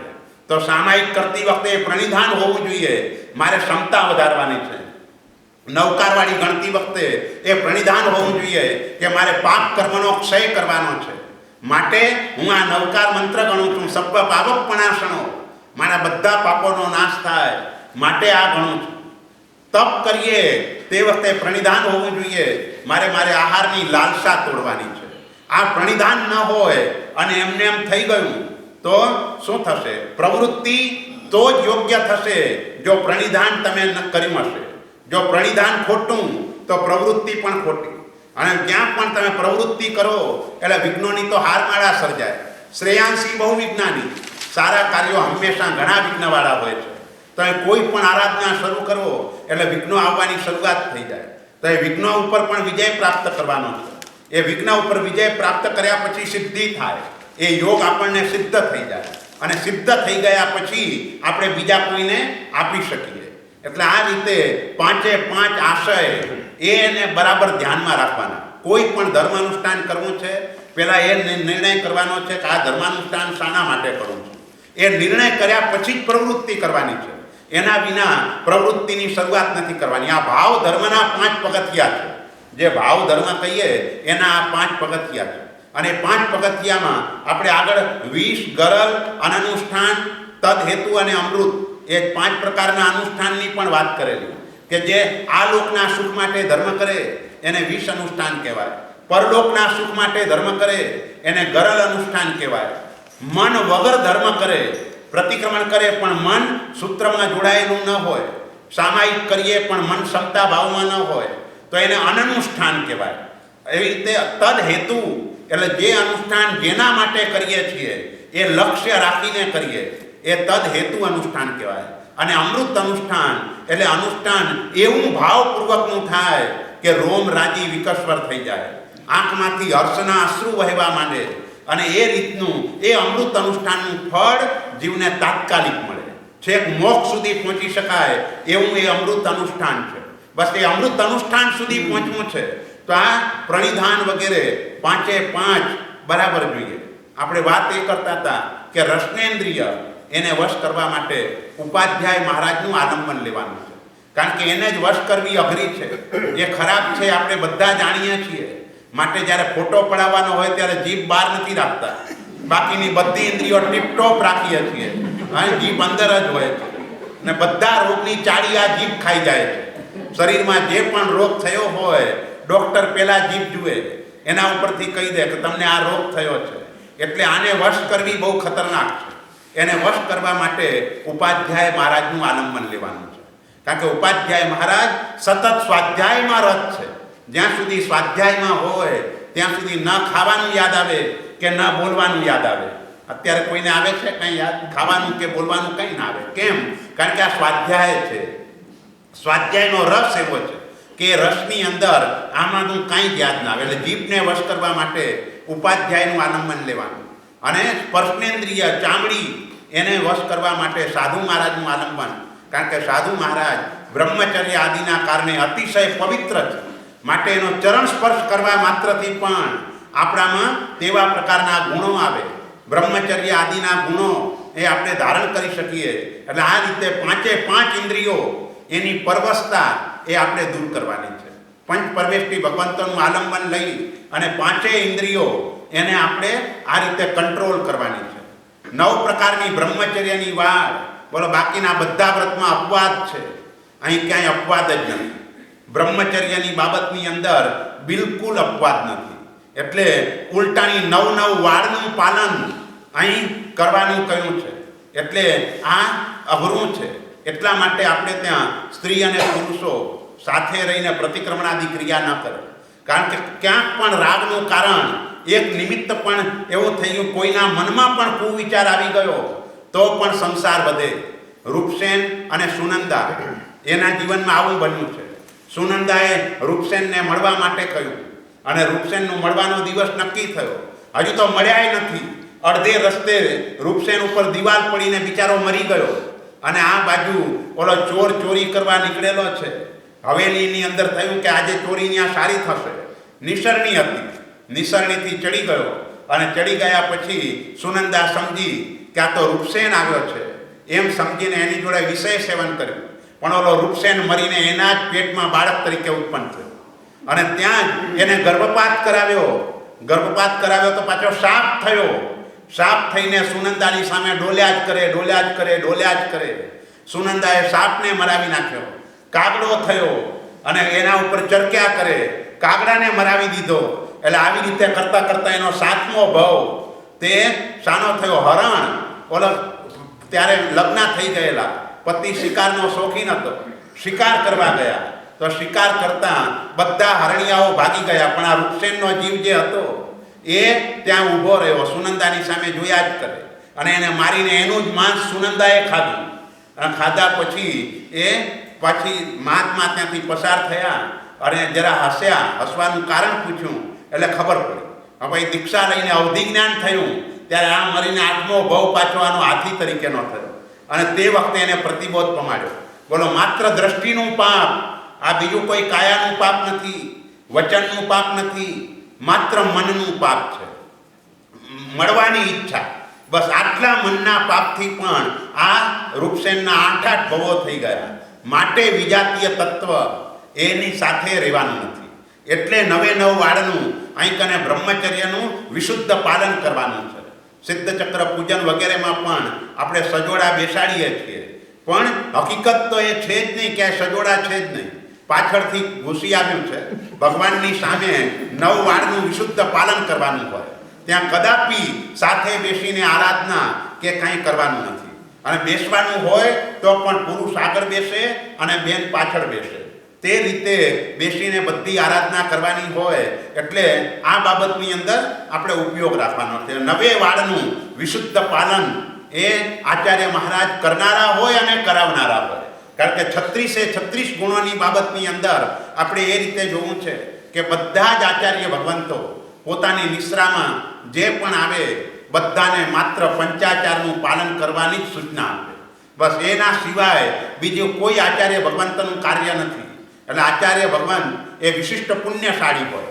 કારણ કે શાસનની એમને પ્રભાવના કરવાની છે અને શાસનની પ્રભાવના માટે વિશિષ્ટ પ્રકારનું પુણ્ય જોઈએ.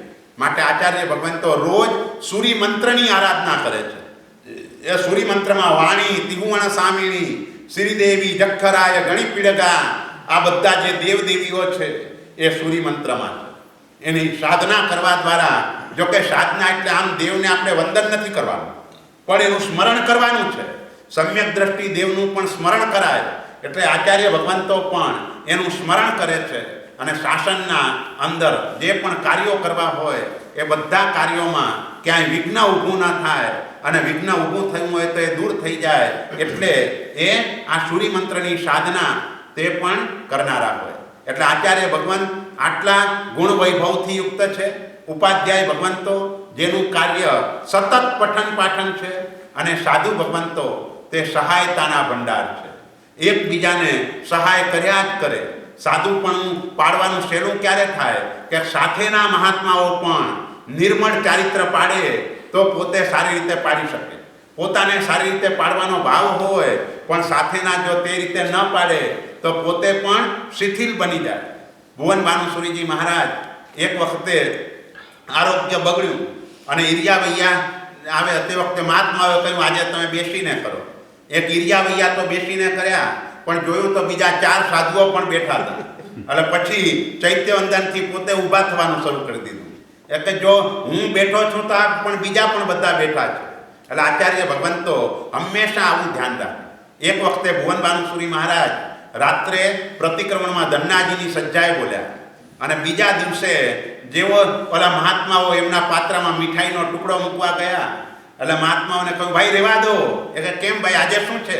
તો કંઈ નહીં, ધન્નાજી બહુ જામી ગયા. રાત્રે સજ્જાએ બોલ્યા હતા તો એ પ્રવાહની અંદર આપણે પણ ખેંચાઈ ગયા. જ નથી વાપરવી. ક્યારે? આજે નથી વાપરવી કે આજથી નથી વાપરવી? તો કે આજથી નથી વાપરવાની, કાયમ માટે ત્યાં. ભલે એક સજ્જાએ બોલ્યા તો એ સજ્જાઈની અસર પણ એટલી થઈ કે કાયમ માટે એમને આ મીઠાઈનો ત્યાગ કરી દીધો. એટલે આપણા આચાર્ય ભગવંતો તે આવા હોય છે. સામેના જીવોને આદર્શ પૂરો પાડે. જીવન એવું પરિણતિવાળું જીવન હોય. માત્ર ઉપદેશ આપીને છૂટી જાય તેમ નહીં, પણ પોતાનું જીવન પણ પહેલાં એવું બનાવે તો એને અસર થાય. મહાત્માઓએ કહ્યું તમે ઘણી ઓળીઓ કરી, તો ઓળીઓ કરી એનાથી કાંઈ ઠેકાણું ન પડે. આહારની લાલસા તૂટવી જોઈએ. એ હજુ ક્યાં તૂટી છે? આપણે તો આ બધું વાપરીએ છીએ.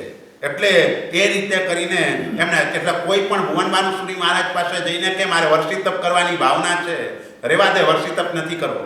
જો વર્ષી તપ કરવા જઈશ તો પાછું તું અપેક્ષા રાખીશ કે પારણામાં મને ક્યાંક લીંબુનું શરબત મળે, ક્યાંક રાપ મળે. એના કરતાં તારે કરવી જ હોય તો વર્તમાન તપની ઓળીઓ કર. અને એમ કરીને એ બધાને વર્તમાન તપની ઓળીઓની અંદર જોડતા. કોઈ મહાત્માને એ આવી રીતે વર્ષી તપ કરવા માટે ક્યારે રજા નહોતા આપતા. અને આ રીતે બધાને આરાધનાની અંદર તે જોડ્યા કરે. દેરાસર જઈને દર્શન કરીને આવે તો દર્શન કરીને આવ્યા પછી પણ સ્તવન બોલતા કેવો ભાવ આવ્યો એ બધા મહાત્માઓ વંદન કરવા આવે ત્યારે 5 કલાક 20 મિનિટ અડધો કલાક એને બરાબર સમજાવી દે. એટલે આ રીતે જો થાય તો બધામાં વૈરાગ્ય તે ટકેલો રહે, નહીતર વૈરાગ્ય ટકે.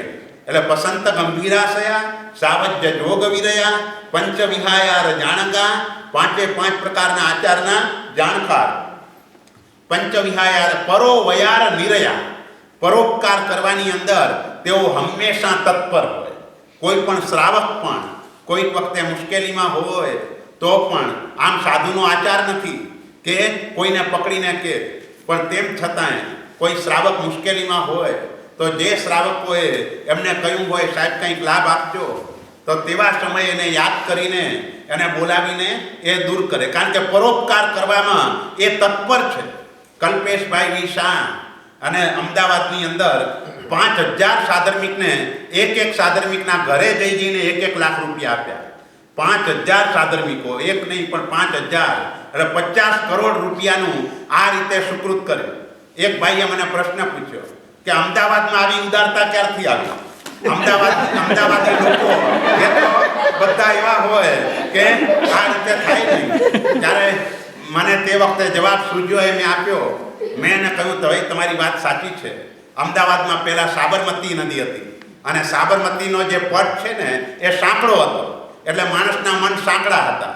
એટલે એ ટાઈમે બરાબર છે, પણ હવે નર્મદા આવી ગઈ છે. નર્મદા આવી એટલે એનો પટ ઘણો પોળો થઈ ગયો છે. એટલે એમ લોકોના હૃદય પણ વિશાળ થઈ ગયા છે. એટલે આજે અમદાવાદમાં પણ આવું મોટું સુકૃત કરનારા ઘણા બધા લોકો છે, એક નહીં પણ ઘણા બધા છે. એટલે આપણે તો અનુમોદના સ્વરૂપે આપણે આ વાત કરીએ છીએ કે કેવા લોકો છે, પરોપકાર કરવામાં તત્પર. એ ભાઈ હમણાં મને મળ્યા હતા તો મને કહ્યું, મને કે મારો બંગલો વેચવાય હું તૈયાર છું, જ્યાં સુધી મારી શક્તિ હશે ત્યાં સુધી હું આ બધું આપ્યા જ કરવાનો છું. મારે કોઈ દિવસ કોઈને ના નથી પાડી. કુમારપાળભાઈ કે આ કાર્ય કરવાનું છે એટલે બસ પછી મારે આંખ વીંચીને કરવાનું. મારી ગાડી વેચવી પડે તો ગાડીએ વેચી નાખીશ, બંગલો વેચવો પડે તો બંગલો પણ વેચી નાખીશ, પણ હું આ સુકૃત મારું ચાલુ જ રાખવાનું છું. એટલે આ પરોપકાર કરવાની ટેવ, એ પરોપકાર કરતાં પણ એને સ્વોપકાર સમજે છે. કારણ કે એ પોતાનું કર્તવ્ય ફરજ સમજે છે કે કોઈ વ્યક્તિ એને જો મુશ્કેલી છે તો આપણી ફરજ છે. જો આપણી પાસે સંપત્તિ હોય અને કોઈનું આર્ત ધ્યાન દૂર કરવામાં કામ ન લાગે તો આપણી ગાઢ પરિગ્રહ સંજ્ઞા કહેવાય, મૂર્છા અતિશય વધારે કહેવાય, અને મૂર્છા આપણા આત્માને દુર્ગતિમાં લઈ જાય. એટલા માટે અહીં કહ્યું પંચવીય પરો વયાર નિરયા પૌમાઈ નિદંસન. પૌમાઈ એટલે પદ્મ, પદ્મ એટલે કમળ, કમળ વગેરેની ઉપમાવાળા. આ જગતની અંદર જેટલા પણ શ્રેષ્ઠ પદાર્થો છે એ બધા જ શ્રેષ્ઠ પદાર્થોની આચાર્ય મહારાજને ઉપમા અપાય છે, અને તે ઉપમા પણ ઝાંખી પડે છે. જેમ અરિહંત ને આપણે કહીએ ચંદ્ર કરતાં પણ વધારે નિર્મળ, પણ ચંદ્ર તો કલંકી છે, ભગવાનમાં કલંક નથી. ચંદ્રનો તો ઉદયને અસ્ત થાય છે, ભગવાનના જ્ઞાનનો અસ્ત નથી થતો. ચંદ્ર તો માત્ર અહીં જ પ્રકાશ કરે છે, ભગવાનનું જ્ઞાન તો ત્રણેય લોકમાં એકી સાથે પ્રકાશ કરનારું છે. એટલે કોઈ પણ ઉપમા આપણે આપીએ તો દરેક ઉપમા એમને ઓછી પડે એવા ગુરુ ભગવંતો આપણે ત્યાં થઈ ગયા છે. આ બ્રહ્મચર્યનું વિશુદ્ધ પાલન કેવું હતું? કનકસુરી મહારાજ એક વખતે રાધનપુરની અંદર સાધ્વીજી ભગવંતોને યોગોદ્વહનની ક્રિયા કરાવતા હતા, અને તેવા સમયે એક શ્રાવક ગયા, સાહેબજી કાંઈ કામકાજ? હા, તારું કામ છે, બેસ. એને બેસાડી રાખ્યો. કલાક પછી સાધ્વીજી ભગવંતોની ક્રિયા પૂરી થઈ, બધા જ સાધ્વીજી ભગવંતો નીકળી ગયા.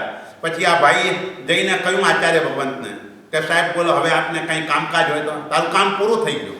એટલે કે ભાઈ આપે કહ્યું કંઈ કામ છે અને એટલા માટે તો હું રોકાયો, અને આપે કહ્યું કામ પૂરું થઈ ગયું?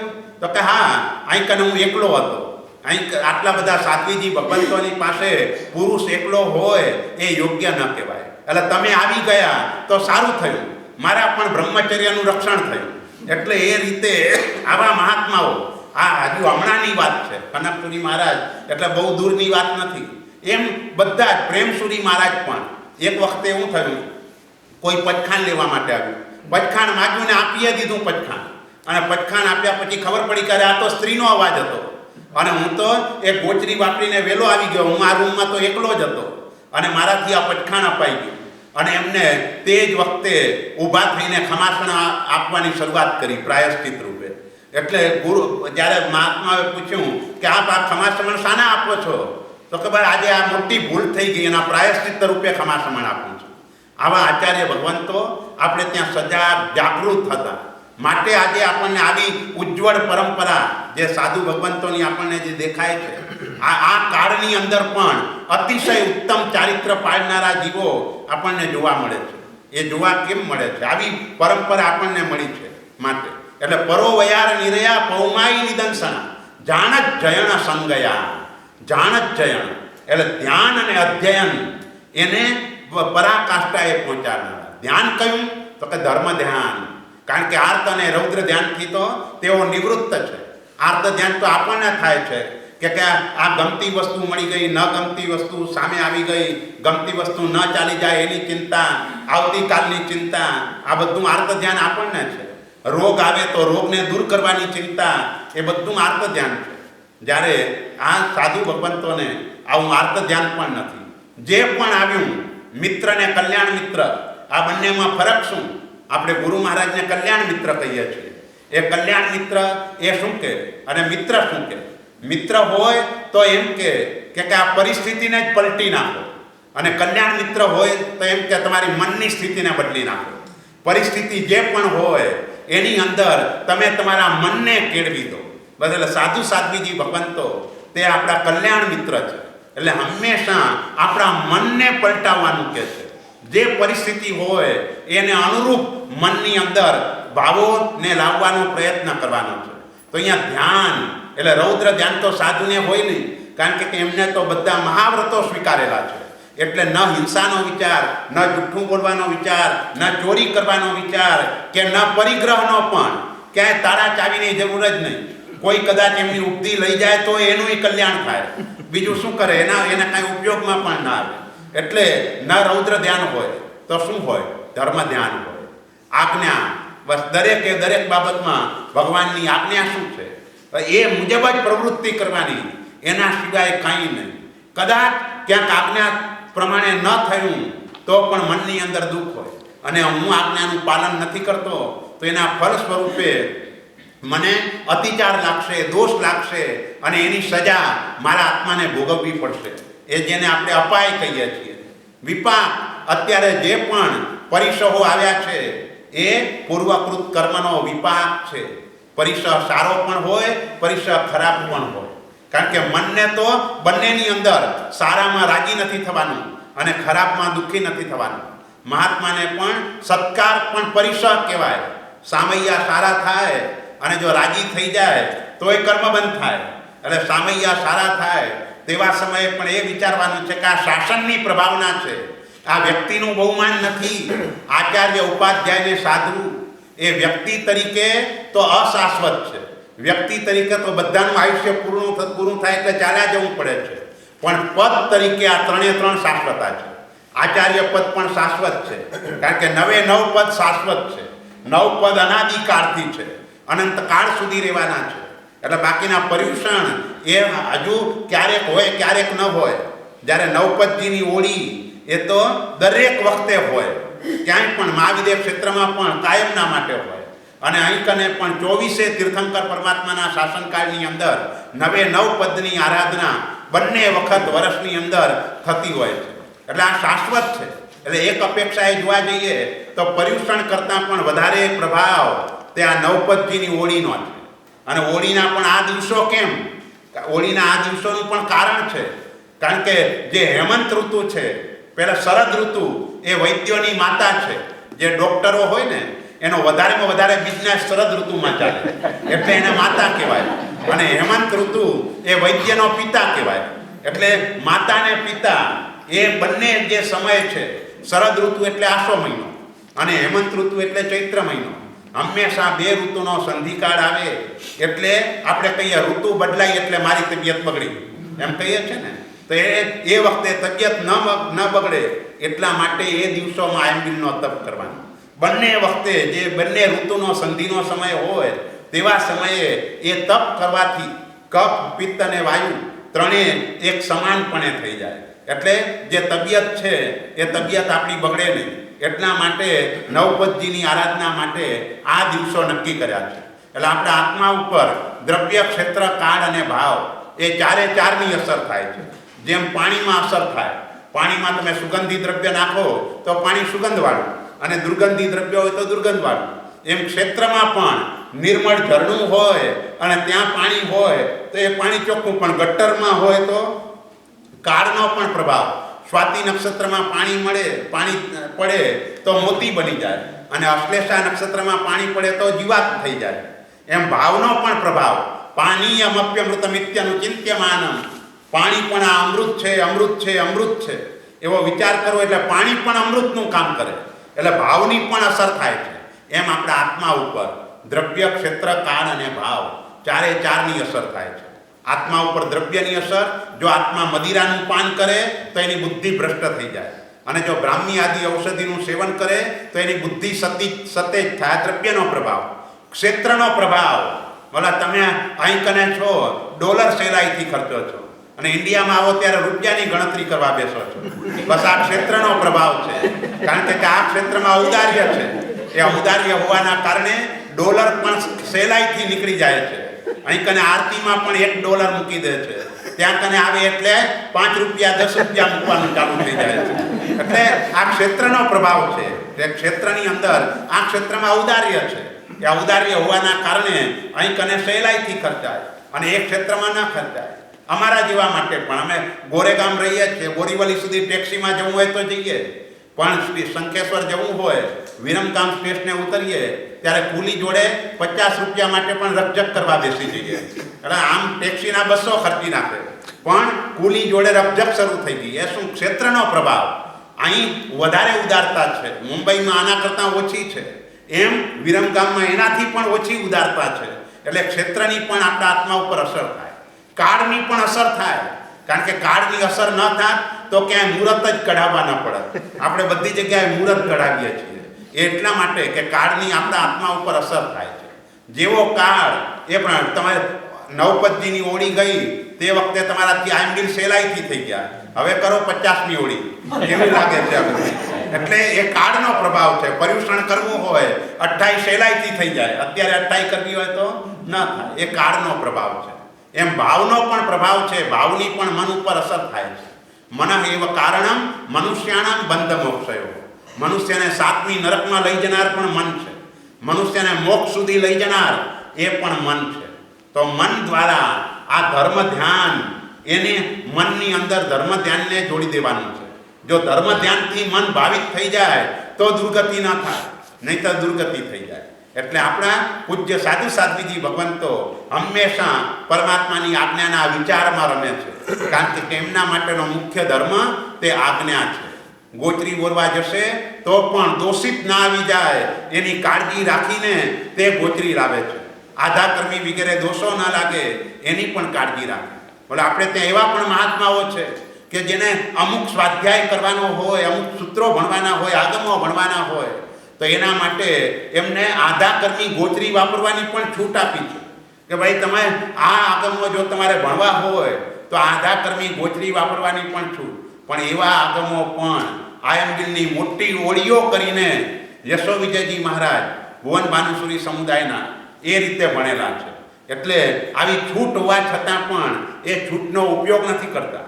એટલે અપવાદ એનું તો સેવન ક્યારે કરવાનું છે કે જ્યારે આપણી સમાધિમાં તકલીફ થાય ત્યારે એનું સેવન કરવાનું છે. જ્યારે આપણે પહેલા અપવાદને જ આગળ કરીએ છીએ બધી જગ્યાએ, અપવાદને વ્યવહારમાં ક્યાંય આગળ નથી કરતા, ધર્મમાં કરીએ છીએ. ધર્મમાં કહીએ છીએ કે ભાઈ હવે દીક્ષા લઈને ક્યાં મોક્ષ થવાનો છે, આ ભાવમાં તો નથી જવાનું, દીક્ષા લેવાની શું જરૂર છે? અથવા કે દીક્ષા લીધા વગર ભરત ચક્રવર્તીને કેવલ જ્ઞાન થઈ ગયું, દીક્ષા લીધા વગર પેલા ગુણસાગરને પણ લગ્નની ચોરીમાં કેવળ જ્ઞાન થઈ ગયું, એમ આપણને થઈ જશે એવો એ રીતે વિચાર કરે. પણ એ અપવાદ માટે છે. જો અપવાદને આગળ કરવો હોય તો મારે તમને એમ કહેવું છે કે ચાલો તમે અપવાદને આગળ કરો, વાંધો નથી. કોઈ તમારો મિત્ર આવીને કહે કે હું 4 પ્યાલા ઝેરના પી ગયો તોય મારી તંદુરસ્તી બરાબર છે, તમે પણ પીવો તો શું કહો? ના ભાઈ, આનો અખતરો ન કરાય, એ તો અપવાદ છે. તો અપવાદ છે તો અહીંકને પણ ધર્મમાં અપવાદને આગળ ન કરાય. આપણે બધા ધર્મ સ્થાનકમાં હંમેશા અપવાદને આગળ કરતા હોઈએ છીએ. આપણે કહીએ કે ભાઈ આ તો અમેરિકા છે, અહીંયા તો આવું બધું ચાલે નહીં. ભગવાનની આજ્ઞા બધા માટે એક સરખી છે. એટલે આપણાથી નથી પડાતું એ વાત જુદી, એનું મનની અંદર ડંખ રાખવાનું કે ભગવાનની આજ્ઞા તો આ પ્રમાણે કરવાની જ છે. પણ હું એવા ક્ષેત્રમાં બેઠેલો છું કે જેના કારણે હું ભગવાનની આજ્ઞાનું પાલન નથી કરી શકતો. હું કમનસીબ છું. મને ક્યારે એવું સુંદર એવો સંયોગ પ્રાપ્ત થાય કે હું એમની આજ્ઞાનું પાલન કરી શકું. એટલે આજે ગુરુ તત્વની વાત આજે કરવી છે તમારા માટે. આ ગુરુ તત્વનો વિરહ છે અહીં કને આ ક્ષેત્રની અંદર. એ જે ગુરુ તત્વ કહેવાય, પંચમહાવ્રતધારી ગુરુ, અને એ જ સદગુરુ છે. કારણ કે એના સિવાયના ભલે ગમે તે આવે, અમારા જેવા ગમે તે આવે, પણ તેમ છતાંય અમારા આચારની અંદર એટલી બધી ત્રુટિઓ હોય છે કે એવી અસર જેવી સાધુ સાધ્વીજી ભગવંતોની શબ્દોની જે અસર થાય એવી અસર અમારા શબ્દોની ક્યારે પણ ન થાય. એટલે લક્ષ્ય તરીકે તો એ જ રાખવાનું કે આચાર્ય ઉપાધ્યાયને સાધુ જ્યારે પણ ત્યાં આવો તેવા સમયે એમને સાંભળવાનું કે તમારી જે પણ શંકાઓ હોય એ શંકાઓનું પણ સમાધાન એમની પાસે જઈને કરવાનો પ્રયત્ન કરવાનો. અને એ રીતે કરશું તો જ પછી એમનું થોડુંક પણ નજીક અવાશે. પણ નજીક આવવા માટે આપણે આપણી પાત્રતાને વિકસાવવી પડશે. જો પાત્રતા ન વિકસાવી હોય તો મારે તમને એમ જ કહેવું છે કે ગુરુ તત્વના પરિચયમાં ત્યાં સુધી જ આવવાનું. જેમ રોટલીને તમે ઉપર મૂકો એ જ્યાં સુધી શેકાય નહીં ત્યાં સુધી જ રખાય. જો વધારે ટાઈમ રાખવા જાવ તો રોટલી બળી જાય. એમ જો આપણામાં જો પાત્રતાનો વિકાસ ન થયો હોય તો સાધુ સાધ્વીના પણ વધારે પરિચયમાં નહીં આવવાનું. પાત્રતાનો વિકાસ થયો હોય તો જરાય વાંધો નથી, કારણ કે આપણી પચાવવાની તાકાત જોઈએ, સામે જોઈએ, અને તે સમયે આપણને એના તરફ કોઈ પણ દોષ દેખાય તો એ દુર્ભાવ ના થવો જોઈએ. પહેલા નંબરમાં તો દોષ આપણને દેખાવો જ ન જોઈએ. દોષ દેખાય એ જ આપણી કમનસીબી. આપણે એટલે જ શરૂઆતમાં જ આપણે વાત કરી કે ગુરુ આપણને વિતરાગ લાગવા જોઈએ. ભલે ગુરુ વિતરાગ ન હોય પણ વિતરાગ લાગવા જોઈએ, અને તો જ આપણી પાત્રતા વિકસે, નહીંતર આપણી પાત્રતા ન વિકસે. જો દોષ દેખાઈ ગયો અને નિંદા કરવા લાગી ગયા તો ભયાનક એવા કર્મો બંધાશે કે ભગવાનનું શાસન જ નહીં મળે. એવા પ્રકારના કર્મોથી આપણો આત્મા જોડાઈ જશે. એટલા માટે અહીં કને આજે આ બાબતમાં ખાસ ધ્યાન રાખવાનું. જાણ જ જયણ સંગયા, ધ્યાન અને અધ્યયન. અધ્યયન એટલે આખો દિવસ અધ્યયન, સ્વાધ્યાય. 5 પ્રહર સુધી સ્વાધ્યાય કર્યા કરે. 2 પ્રહર નિદ્રામાં જાય, પણ નિદ્રા આપણા જેવી ન હોય. નિદ્રા એ એમની તંદ્રા અવસ્થા હોય. નિદ્રા ને તંદ્રામાં ફરક છે. નિદ્રા એટલે ગાઢ નિદ્રા. સ્વપ્ન ક્યારેય ગાઢ નિદ્રામાં ના આવે. તંદ્રા અવસ્થા હોય ને એમાં સ્વપ્ન આવે. જ્યારે આ ત્રિશલા માતાને સ્વપ્ન આવ્યા તો તેવા સમયે કંઈક જાગતા કંઈક ઊંઘતા એમ બોલીએ છીએ, એટલે એને તંદ્રા અવસ્થા કહેવાય. તો એવી તંદ્રા હોય, એટલા માટે એમને ઊંઘમાં પણ પડખું ફેરવવું હોય તો એ પ્રમાર્જના કરીને પડખું ફેરવે. એટલે આટલો બધો કંટ્રોલ સાધુ સાધ્વીજી ભગવંતોનો કેટલો કંટ્રોલ. નિદ્રા માત્ર 2 પ્રહર જ લેવાની, પણ 2 પ્રહરની નિદ્રા પણ આવી કે ઊંઘતા હોવા છતાંય જાગતા, એવી એમની સ્થિતિ હોય. તો એ અવસ્થા અને 1 પ્રહર આહાર વિહાર અને નિહારમાં પસાર થાય. 1 પ્રહર એટલે દિવસનો ચોથો ભાગ. 1 પ્રહર એટલે પૂરા 3 કલાક નહીં ગણવાના. 13 કલાકનો દિવસ હોય તો 3.25 કલાક ગણવાના. 11 કલાકનો દિવસ હોય તો 3.25 કલાક ગણવાના. એ રીતે પ્રહર ગણવાનું. તો 1 પ્રહર આહાર વિહાર અને નિહાર, અને બાકીના 5 પ્રહર એ મહાત્મા સ્વાધ્યાયની અંદર જ રત રહે. સ્વાધ્યાય સિવાય બીજી કોઈ પ્રવૃત્તિ નહીં. એમ આપણે પણ ડગલે ને પગલે એ સ્વાધ્યાય કરવાનો છે.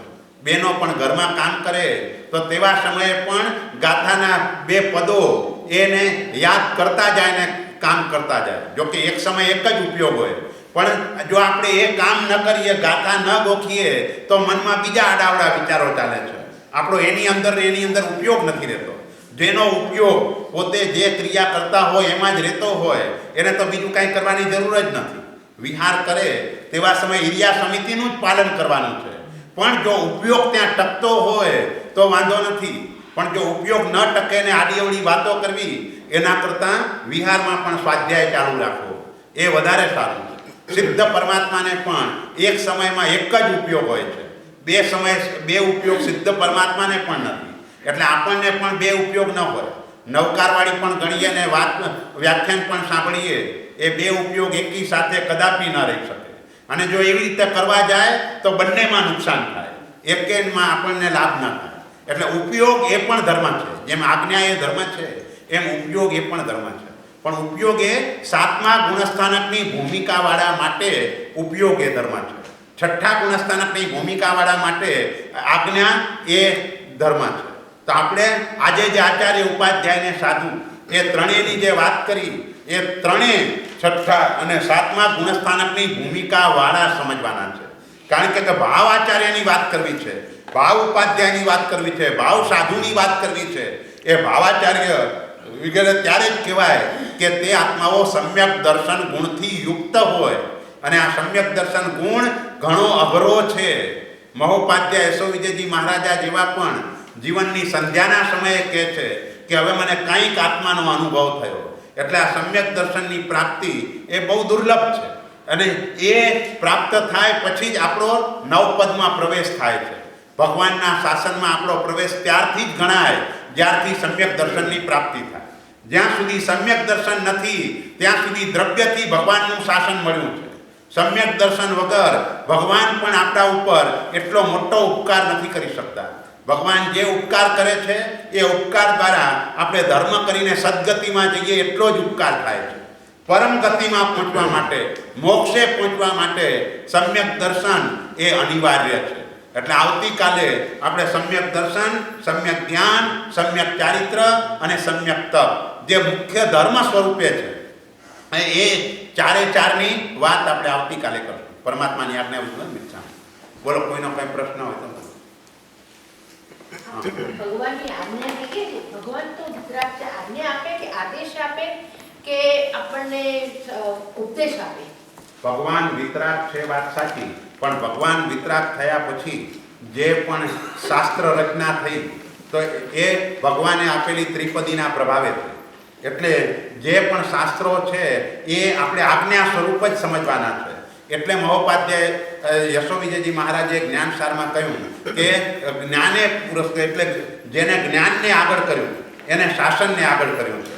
કારણ કે આખરે શ્રુત જ્ઞાન એ જ એનો પાયો છે.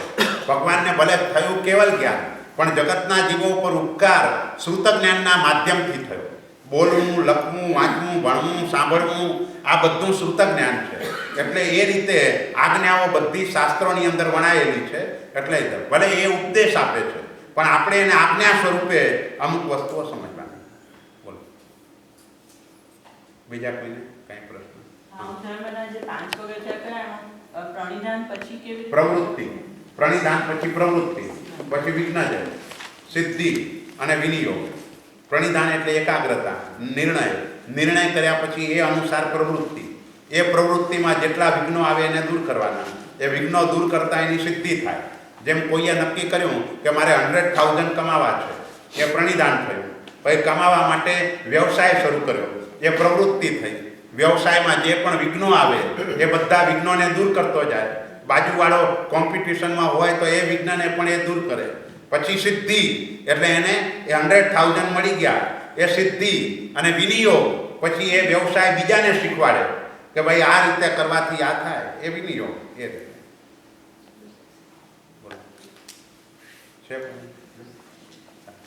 શિવમસ્તુ સર્વ જગત, શિવમસ્તુ સર્વ જગત, પરહિત નિરતા ભવન્તુ ભૂતગણા, પરહિત નિરતા ભવન્તુ ભૂતગણા, દોષઃ પ્રયાન્તુ નાશં, દોષઃ પ્રયાન્તુ નાશં, સર્વત્ર સુખી ભવતુ લોકઃ. સર્વત્ર સુખી ભવતુ લોકઃ. બોલો શ્રી પાઠના